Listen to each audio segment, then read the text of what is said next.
My name is Beth Guckenberger. I'm the director of Back2Back Ministries. We work with children impoverished and orphaned around the world. One of the stories I'm going to share with you today is about a child we work with in Nigeria named Ibrahim.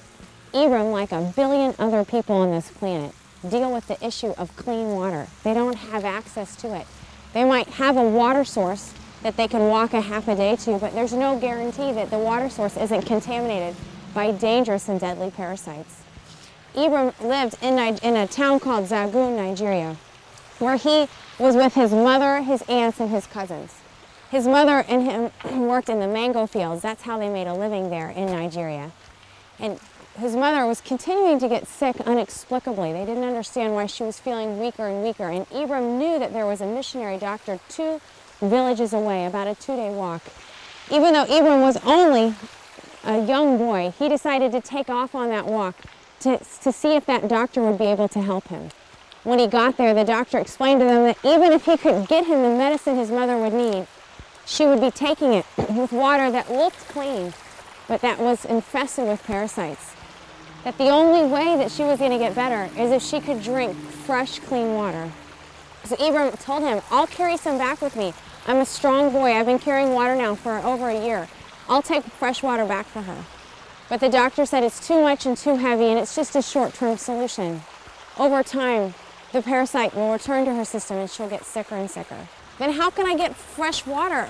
What can we do? What are my choices?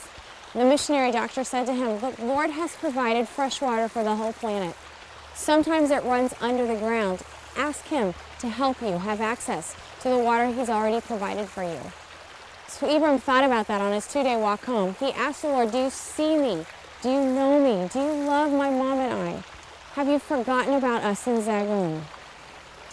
As he was praying and asking the Lord to bring them fresh water, he was getting closer to his village and he heard a sound unlike anything he'd ever heard before.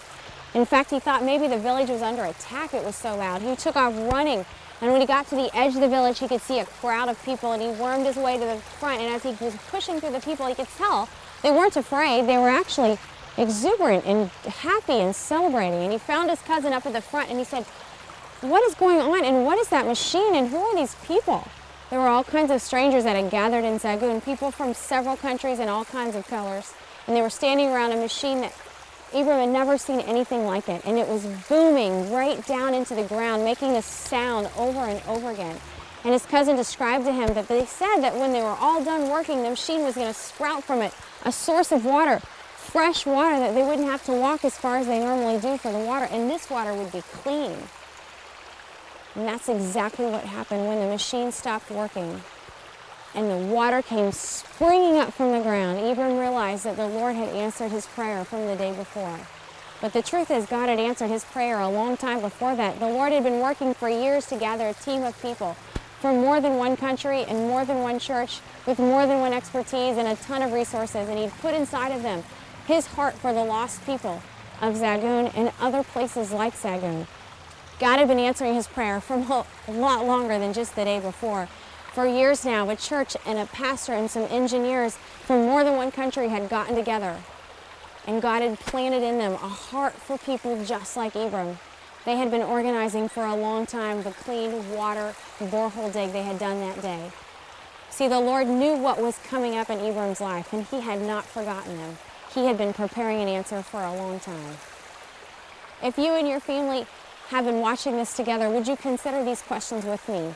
What might you do about the billion people we share this planet with that don't have clean water? What is your family trusting and asking God for that you can't provide for yourself, but that you want to see God's answer and response? You want to understand how he's been moving on behalf of your family. For more stories like Ibrahim's from children around the world, and more questions to consider as a family, pick up your latest copy of Tales of the Not Forgotten.